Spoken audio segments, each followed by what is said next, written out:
ఏపీలో మెడికల్ కాలేజీల చుట్టూ కొత్త రాజకీయం మొదలైంది.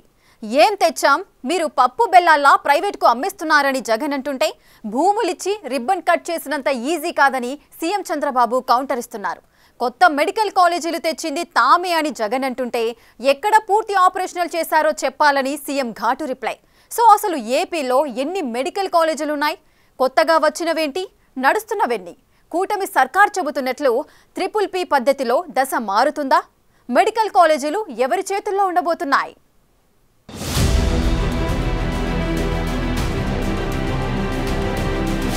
మెడికల్ కాలేజ్ల చుట్టూ కొత్త రాజకీయం.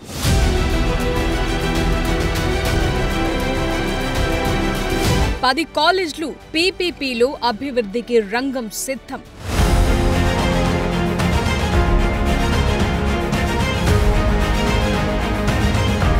రాగానే టెండర్లు రద్దు చేస్తామన్న జగన్.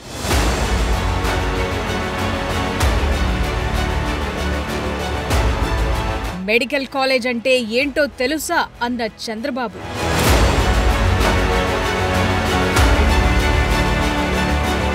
అసెంబ్లీలో చర్చకు సిద్ధమా అని సవాల్.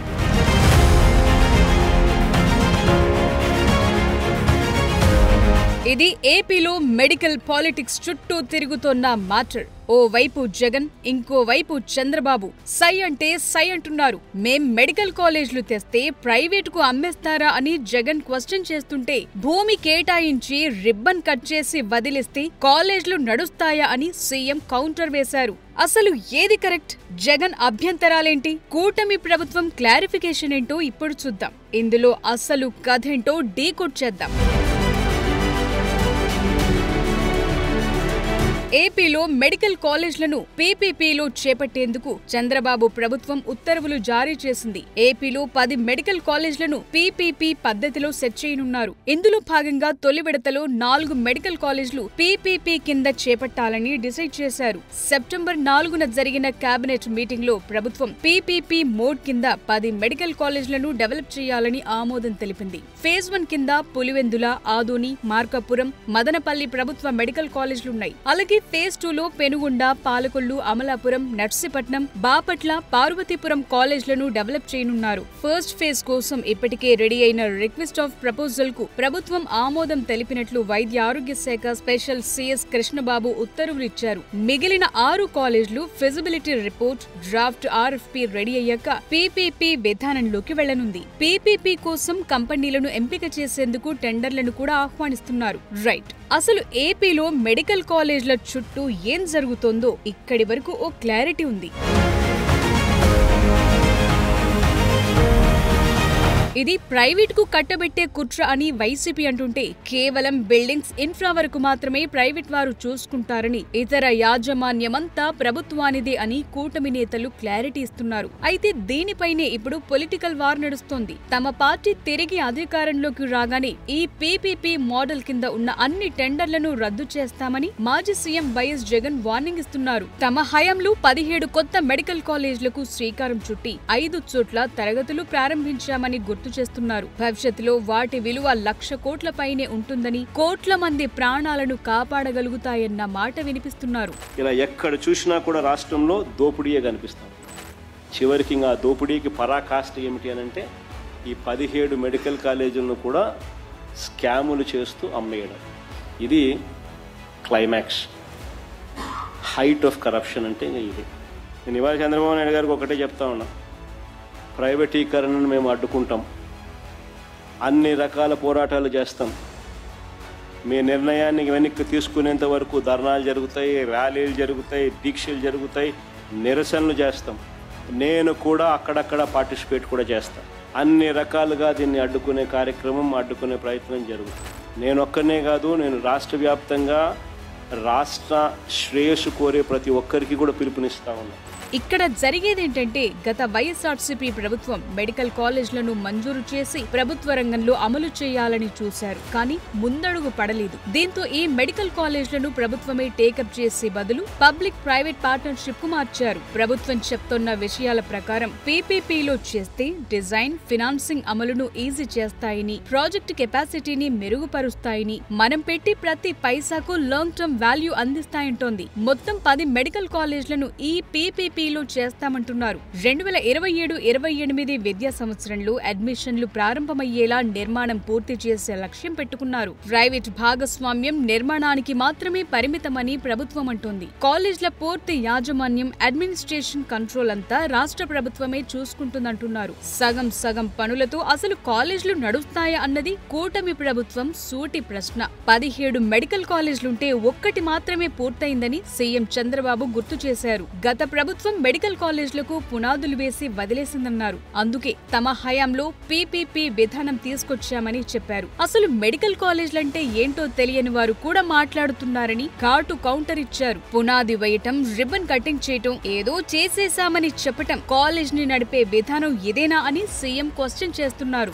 నిన్న మొన్న చూశారు, ఒక నాయకుడు ఉన్నాడు ఈ రాష్ట్రంలో, మెడికల్ కాలేజ్ అంటే తెలియని నాయకుడు.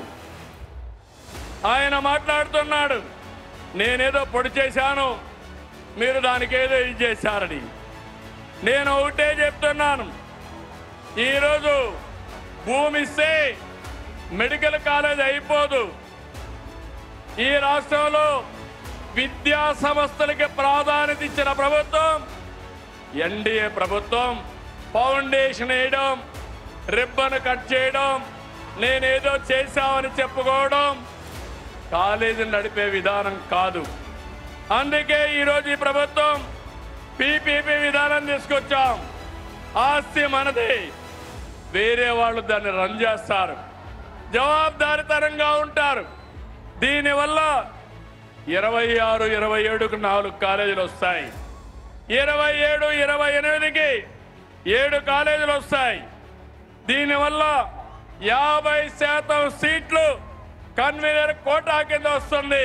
అటు వైద్య ఆరోగ్య శాఖ మంత్రి సత్యకుమార్ యాదవ్ రియాక్ట్ అయ్యారు. వైసీపీ హయాంలో కొత్త ప్రభుత్వ వైద్యశాలల కోసం సంవత్సరానికి 360 కోట్లు మాత్రమే ఖర్చు చేశారని, అయితే కూటమి ప్రభుత్వం కేవలం 2 ఏళ్లలో 7,000 కోట్లు ఖర్చు చేసేలా ప్రణాళికలు రచించిందంటున్నారు. 2023-24లో ప్రారంభమైన 5 మెడికల్ కాలేజీల్లో ఒక్కొక్కటి 150 సీట్లతో పోలిస్తే 2024లో ఎన్ఎంసీ పాడేరుకు 50 సీట్లను మాత్రమే ఆమోదించిందన్న విషయాన్ని గుర్తు చేస్తున్నారు. పులివెందుల మెడికల్ కాలేజ్ 84% పూర్తయినప్పటికీ ఎన్ఎంసీ అంచనాల ప్రకారం 48% బోధనా సిబ్బంది కొరతతో ఉందన్నారు. మోదీ విధానాలతోనే దేశంలో, రాష్ట్రంలో మెడికల్ కాలేజీలు పెరిగాయని, అందులోనూ రకరకాల నిధులను దారి మళ్లించి ఒక్క మెడికల్ కాలేజ్ ను కూడా జగన్ సర్కార్ పూర్తి చేయలేకపోయిందని ఫైర్ అయ్యారాయన. 4 గోడల మీద కూర్చొని మాట్లాడితే ప్రయోజనం ఏంటి? అసెంబ్లీకి రండి అని. అసెంబ్లీకి రండి. మీరు చెప్తున్న మీ వాదనలో పస ఉందని మీకు అనిపిస్తే, మీరు చెప్తున్న దాంట్లో సత్యమే ఉంటే మీరు అసెంబ్లీకి వస్తే అసెంబ్లీ చర్చ పెడితే వాస్తవాలు తెలుస్తాయి. నేను 17 కళాశాలలు తెచ్చాను గతంలో రాలేరు. నరేంద్ర మోడీ గారు అధికారంలోకి వచ్చిన తర్వాత, ప్రధానమంత్రి అయిన తర్వాత విద్య మీద ప్రధానంగా దృష్టి పెట్టి దేశవ్యాప్తంగా మెడికల్ కాలేజీల సంఖ్యని 380 నుంచి 780కి తీసుకెళ్లడం జరిగింది. దాని కారణంగా ఆంధ్రప్రదేశ్ కూడా 17 మెడికల్ కళాశాలలు మంజూరైతే వాటిని పూర్తి చేయకుండా 5 సంవత్సరాల పాటు నిద్రపోయి ఒక్కటంటే ఒక కళాశాలను కూడా పూర్తి చేయకుండా ఇవాళ తప్పని పరిస్థితులు కేంద్రం నబార్డ్ నుంచి నిధులు రావడానికి అవకాశం ఉంది, దాని దారి మళ్ళించారు. శాస్కి కింద నిధులు వస్తే దాని దారి మళ్ళించారు. సెంట్రలీ స్పాన్సర్ స్కీమ్ కింద వచ్చిన నిధులు మాత్రమే ఖర్చు పెట్టారు కానీ రాష్ట్ర ఖజానా నుంచి ఒక్క పైసా ఖర్చు పెట్టకుండా, ఒక్క కళాశాలను కూడా పూర్తి చేయకుండా పునాదుల స్థాయిలోనే వదిలేసి, మొండిగోడుల స్థాయిలోనే వదిలేసి వాళ్ళ నాణ్యమైన వైద్య విద్యను విద్యార్థులకు అందించమంటే ఎలా సాధ్యమవుతుందో ఆయన విజ్ఞప్తిగా వదిలేస్తున్నారు. సో చేసే పని పకడ్బందీగా చేద్దాం, మధ్యలో వదిలేసేలా వద్దు అన్నది కూటమి ప్రభుత్వం మాట. బోధనా సిబ్బంది ఉంటే ఇన్ఫ్రాస్ట్రక్చర్ లేకపోవటం, మౌలిక వసతులుంటే డాక్టర్ల కొరత, ఇలా సగం వద్దు అంటున్నారు. అందుకే పీపీపీ మోడల్ తెరపైకి తెచ్చామని క్లారిఫికేషన్ ఇస్తున్నారు.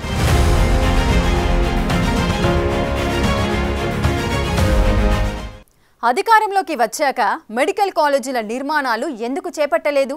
ఇది వైసీపీ ప్రశ్న. మీరే అధికారంలో ఉన్నప్పుడు ఎందుకు కంప్లీట్ చేయలేకపోయారు? ఇది టీడీపీ క్వశ్చన్. సో 2 వైపులా డైలాగులు పేలిపోతున్నాయి. ట్రిపుల్ పీ రద్దు చేసుకోకపోతే ఉద్యమమే అని వైసీపీ నేతలు అంటున్నారు. మీ సంగతేంటో లెక్కలతో సహా తేలుస్తామని కూటమి సర్కార్ అంటోంది. ఇంతకీ ఈ ట్రిపుల్ పీ పాస్ అవుతుందా, ఫెయిల్ అవుతుందా?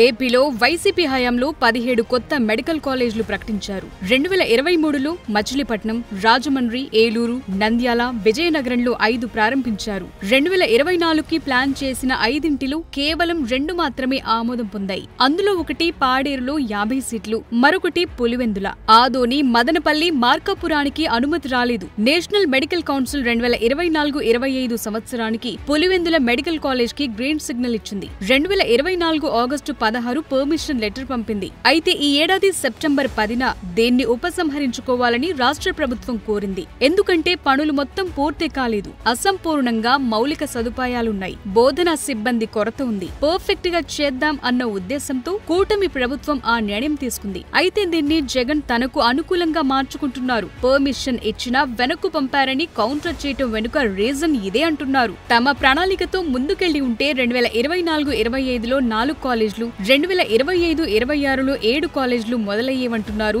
జగన్. టెండర్లు రద్దు చేసే వరకు ఎక్కడి వరకైనా సిద్ధమే అంటున్నారు. ఇది రాష్ట్రానికి సంబంధించిన ఆస్తులు. ఈ ఆస్తుల వల్ల ప్రజలకు మంచి జరుగుతుంది. ఈ ఆస్తుల వల్ల ప్రజలకు జరిగే శాశ్వత మంచిని చంద్రబాబు నాయుడు తీసేసే ప్రయత్నం చేస్తూ ఉన్నాడు. దీన్ని అడ్డుకునే కార్యక్రమంలో ప్రతి ఒక్కరూ కూడా ముందుకు రావాలని కోరుతాం. అందరం కలిసికట్టుగా దీన్ని వ్యతిరేకించే కార్యక్రమం ఖచ్చితంగా చేస్తాం. ఇన్ని చేసినా కూడా పొరపాటున మీరు బరి తెగిస్తే మాత్రం ఒకటి చెప్తా ఉన్నా, ఎవరైనా టెండర్లలో పార్టిసిపేట్ చేయండి, ఎవరైనా రాండి, కానీ ప్రతి ఒక్కరికి వార్నింగ్ ఇస్తాను. రేపు పొద్దున మేము వచ్చిన తర్వాత రద్దు చేస్తాం, మళ్ళీ వెనక్కి తీసుకుంటాం. ఇది మాత్రం ఖచ్చితంగా అందరూ గుర్తుపెట్టుకుంటాం. మెడికల్ కాలేజ్ల అంశంపై అసెంబ్లీలో చర్చకు రావాలని వైసీపీకి సవాల్ చేశారు సీఎం చంద్రబాబు. అసెంబ్లీకి వచ్చి చర్చిస్తే ఎవరేం చేశారో తేలిపోతుందన్నారు. గతంలో సిద్ధమన్నారని, ఇప్పుడు అసెంబ్లీలో చర్చకు సిద్ధమా అని చంద్రబాబు కౌంటర్ చేస్తున్నారు. అందుకే ఫేక్ రాజకీయాలతో ప్రజల్ని మోసం చేయాలని చూస్తున్నారు. ప్రభుత్వ కార్యక్రమాల్ని అడ్డుకోవాలని ప్రయత్నం చేస్తున్నారు. అసెంబ్లీకి రాకుండా పార్టీ ఆఫీసులు మూసుకొని సోషల్ మీడియా ఆఫీసులు పెట్టారు. సిద్ధమని ఎగిరిపడ్డారు. అసెంబ్లీకి రండి, చర్చకు సిద్ధమా అని సవాలు విసురుతున్నా అనంతపురం నుంచి. అవునా కాదా తమ్ముళ్ళు అడుగుతున్నా, అసెంబ్లీకి రావాలా లేదని అడుగుతున్నా. మెడికల్ కాలేజ్లకు కేటాయించిన 2425 కోట్లలో 533 కోట్లు మాత్రమే ఖర్చు చేశారని, 2023 జులై నుంచి 188 కోట్ల చెల్లింపులు పెండింగ్ లో ఉన్నాయంటోంది. అంతేకాదు అన్ని మెడికల్ కాలేజీల్లో నిర్మాణాలు నిలిచిపోయాయంటోంది. అసంపూర్తిగా ఉన్న పెనుగొండ మెడికల్ కాలేజ్ దగ్గరకు మంత్రి సవిత వెళ్లారు. అక్కడ ఆగిపోయిన నిర్మాణాలను పరిశీలించారు. అసలు గత ప్రభుత్వం చేపట్టిన ఈ మెడికల్ కాలేజ్ల నిర్మాణాల వెనుక కూడా స్కామ్లున్నాయని, అసెంబ్లీకొస్తే అన్ని వివరాలు చెప్తామంటూ కౌంటర్ ఇచ్చారు. జగన్మోహన్ రెడ్డి గారు ఏది వదలరు. నాడు నేడులో కూడా ఏం చేశారంటే, వాళ్ళ సిమెంటే వాళ్ళాడంట, వాళ్ళ సప్లయరే కాంట్రాక్టర్ కంకర్ ఇవ్వాలంట, ఓన్లీ లోకల్గా లేబర్ తప్ప మిగతా అన్నీ అక్కడి నుంచే సప్లై అయినాయి. ఈ మెడికల్ కాలేజీలో కూడా చాలా స్కామ్లు ఉన్నాయి. మా సత్యకుమార్ యాదవ్ గారు రెడీగా ఉన్నారు. అసెంబ్లీకి వస్తే జగన్మోహన్ రెడ్డి గారికి ఈ 17 మెడికల్ కాలేజ్ గురించి, ఆరోగ్యశ్రీని అనారోగ్యశ్రీగా ఎలా మార్చారో ఈ విషయాలన్నీ క్లారిటీగా ఉన్నాయి. మరి ఆహో ఓహో స్టీలు ఇదేనేమో చూడండి, మరి ఆహో ఓహో బిల్డింగ్లు ఇవేనేమో చూడండి, మరి మెడికల్ కాలేజు, మెడికల్ హాస్పిటల్ ఇంత బ్రహ్మాండంగా రెడీ అయిందో. మరి జగన్మోహన్ రెడ్డి గారు కూడా ఒకసారి విజిట్ చేసి జగన్మోహన్ రెడ్డి గారు ట్రీట్మెంట్ ఇక్కడే ఇప్పిస్తాం. సో కూటమి ప్రభుత్వం చెప్పే మాటేంటంటే, మెడికల్ కాలేజ్లను పీపీపీ మోడల్లో పకడ్బందీగా పూర్తి చేస్తే నేషనల్ మెడికల్ కౌన్సిల్ ఒక్కో కాలేజ్ కి 150 ఎంబీబీఎస్ సీట్లు కేటాయిస్తుందంటున్నారు. గత ప్రభుత్వం ఈ కాలేజ్లను అసంపూర్తిగా వదిలేసిందని మంత్రి కందుల దుర్గేష్ ఆరోపిస్తున్నారు. 5 కాలేజ్లను ప్రకటించినప్పటికీ తరగతులు ప్రారంభం కాలేదని, హాస్టళ్లు సిబ్బంది లేరని, 2023-24లో విజయనగరం, రాజమండ్రి, ఏలూరు, మచిలీపట్నం, నంద్యాలలో సౌకర్యాలు కూడా సరిగా లేవంటున్నారు. గత వైసీపీ ప్రభుత్వం 8500 కోట్ల బడ్జెట్లో కేవలం 17% మాత్రమే ఖర్చు చేసిందన్న విషయాన్ని గుర్తు చేస్తున్నారు. సో ఇది ఇక్కడికి ఆగిపోయేలా కనిపించడం లేదు. పీపీపీ చుట్టూ పెద్ద పొలిటికల్ బ్లాస్టింగ్స్ జరిగే ఛాన్సెస్ కనిపిస్తున్నాయి.